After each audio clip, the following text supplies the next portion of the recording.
ఈరోజు ఎంతోమంది మనము ఈ ప్రశ్నతో ఉన్నాము, why God why. God doesn't have a problem when you ask why Lord. ఎందుకంటే మనము అర్థం కాని పరిస్థితుల్లో, ప్రతికూల పరిస్థితుల్లో, బాధల్లో ఎందుకు ప్రభు అంటాము సర్వసాధారణం. కానీ చూడండి, యేసు ప్రభు కూడా సిలువ పైన వ్రేలాడినప్పుడు చెప్పే మాట, ఫాదర్ ఏలి ఏలి లామా సబక్తామి, why have you forsaken me, my God why have you forsaken me. ఎందుకంటే బాధల్లో మనందరికీ వచ్చే ప్రశ్న ఏంటంటే వై. ఈరోజు మీరు ఎటువంటి పరిస్థితులు గుండా వెళ్తున్నారో నాకైతే తెలియదు, కానీ నేను దేవుని అడిగిన సంఘటనలు ఎన్నో ఉన్నాయి. Why Lord, what is wrong, what have I done wrong, what have I done against you that you have let this happen, is there anything that have done wrong. అన్నీ పరీక్షించుకున్న తర్వాత సరే ఎక్కడ కూడా నాకు తెలిసినంత వరకు, నా మనస్సాక్షి గుర్చినంతవరకు ఏం చేయలేదు, కానీ ఎందుకు ఈ పోరాటము, ఎందుకు ఈ గొడవ, ఎందుకు ఈ శోధన, ఎందుకు ఈ వేదన అర్థం కాదు. our first cry, our first response will be why God why.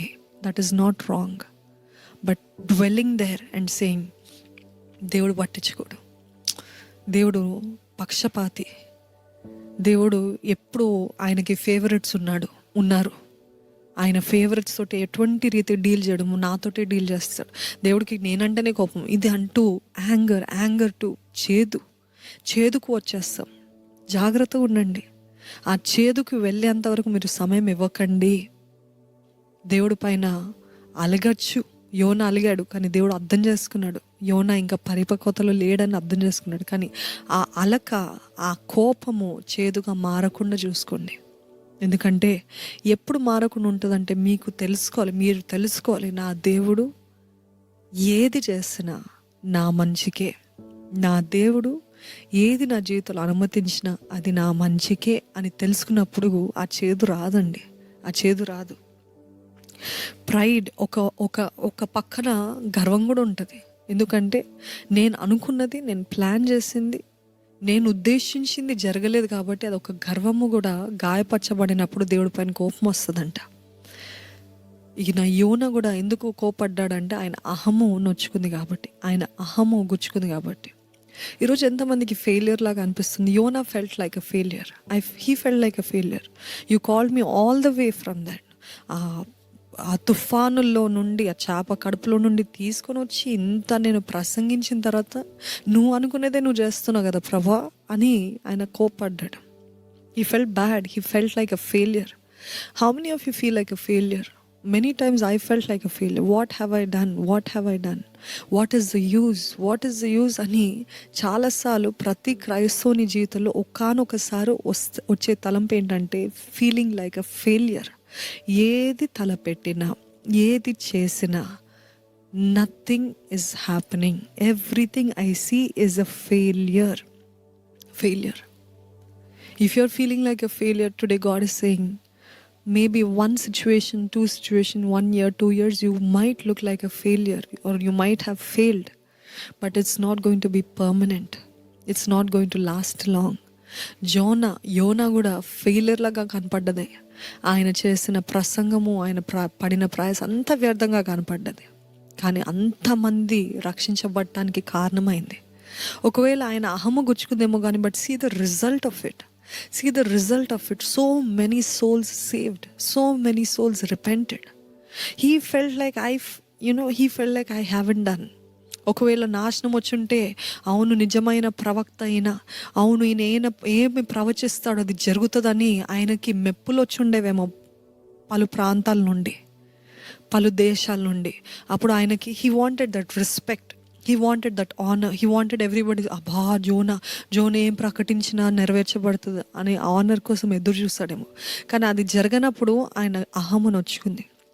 ఈరోజు మన జీవితాల్లో కూడా మనం ప్లాన్ చేసేది, మనం ఎక్స్పెక్ట్ చేసింది, మనము సిద్ధపడింది, మనము అందరికి ఒక ఇమాజినేషన్ ఉంటుంది కదండి. నేను పలానా అవ్వాలి, నేను పలానా జరగాలి, ఇలాగ అవ్వాలి. Everybody have their own imaginations. Everybody wants to be so and so. Everybody wants to do something great in life కదా. ఎవ్వరు కూడా నాకు పేరు అక్కర్లేదు, నాకు everybody want some kind of recognition, some kind of special in their life. అట్లాంటి పరిస్థితుల్లో మీరు ఉద్దేశించింది, ప్లాన్ చేసింది జరగనప్పుడు వచ్చేది ఏంటంటే disappointment. So when we get disappointed, we tend to get irritated with God. ఇక్కడ యోనా ఎంత భయంకరంగా ఫీల్ అయ్యాడంటే,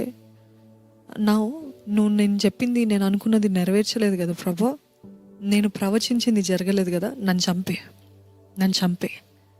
నాకు అవ్వదు ప్రభా, I can't face the world again, I can't face this people again, they will make me a laughing stock. చెప్పావు కదా మేము చచ్చిపోతామని, చూడు మేము అందరము బాగానే ఉన్నాము. లేకపోతే పలు ప్రాంతాల్లో ఈ వార్త విన్నవారు అంటారు, ఈయన అబద్ధ ప్రవక్త, ఈయన చెప్పింది నెరవేర్చబడలేదని నన్ను నవ్వులాటలాగా చూస్తారు. దిల్ మేక్ మీ అ లాఫింగ్ స్టాక్ అని చెప్పి he said, kill me lord, slay me lord, నన్ను చంపే, నాకు వద్దు, ఇది అంత వద్దు. అసలు ఏం జరిగిందని అంత ఫీల్ అవుతున్నాడు యోనా? జస్ట్ తన ఈగో, తన ప్రైడ్, తను ఊహించింది జరగనందుకు, తను అనుకున్నది జరగనందుకు he's telling God kill me. ఒకవేళ మీరు యోనాలాగా లేరేమో, కానీ మీ పరిస్థితుల్లో, చాలామంది జీవితాల పరిస్థితుల్లో ఎంత భయంకరంగా వెళ్తాయి అంటే, you come to a point, I don't want this life, I don't want to live this life. నాకు వద్దు ప్రభా, ఈ జీవితం వద్దయ్యా, నన్ను చంపే. ఎంతమంది ఉన్నారా? ఎవరైనా అట్లాంటి వారు ఉన్నారా? నన్ను చంపే ప్రభా, నాకు వద్దయ్యా జీవితం, నన్ను చంపేయ్యా, నా వల్ల అవ్వదు ప్రభా, నేను ఇంకో రోజు బ్రతకలేనయ్యా, నేను ఇంకో రోజు ఈ మాటలు పాడలేనయ్యా, నేను ఇంకో రోజు తట్టుకోలేను ప్రభా, నా వల్ల అవ్వదు. ఈరోజు ప్రతి క్రైస్తవునికి నాకు తెలిసినంత వరకు ఏదో ఒక విషయంలో, ఏదో ఒక సంఘటనలో ఈ మాట తప్పకుండా వస్తుంది. Slay me, kill me, no point of me living, take me away lord, నాకు ఈ బాధ వద్దు ప్రభా అని చెప్పేవారు ఉన్నారు కదా. God understands. దేవుడు అర్థం చేసుకోగలుగుతున్నాడు. ఎందుకంటే ఆ నొప్పిలో, ఆ వేదనలో, అర్థం కాని పరిస్థితుల్లో, ఎట్లాంటి ఇరుక్కుల్లో, చిక్కుల్లో ఉన్నప్పుడు, ఎటు దారి లేనప్పుడు మనకందరికి వచ్చేది ఏంటంటే, నన్ను చంపే ప్రభ, నాకు వద్దయ్యా, వద్దు ప్రభ, ఈ జీవితం వద్దు ప్రభ. ఎన్నోసార్లు నాకు కూడా అనిపించేది, వద్దు ప్రభ, నాకు ఈ జీవితం వద్దు ప్రభ. ఈ వాక్యం రాసేటప్పుడు కూడా, ప్రిపేర్ అయ్యేటప్పుడు కూడా, I was just crying, I was just weeping, because many times I said the same thing to God. Lord, I can't handle this Lord, I can't bear it Lord, Lord we cannot handle this Lord, take me away, take us away అని ఈ మాట ఎన్నోసార్లు వచ్చింది. కానీ నా దేవుడు నమ్మదగిన దేవుడు అండి, మన దేవుడు నమ్మదగిన దేవుడు. ఇటువంటి అగ్ని లాంటి, సముద్రము లాంటి పరిస్థితుల గుండా వెళ్తున్నప్పటికీ కూడా ఆయన మనల్ని ఒడ్డుకు చేర్చే దేవుడు. మనకిప్పుడు ఈరోజు అర్థం కాదేమో కానీ తప్పకుండా you will look back and say, God was right, God is faithful, God is right. You will tell that. అవును, నాకు ఇప్పుడు అర్థమవుతుంది, నాకు ఆ రోజు అర్థం కాలేదు, నాకు ఆ రోజు అసలు ఏం అర్థం కాలేదు, కానీ ఈరోజు నాకు అర్థమవుతుంది అని మీరు చెప్పగలుగుతారండి.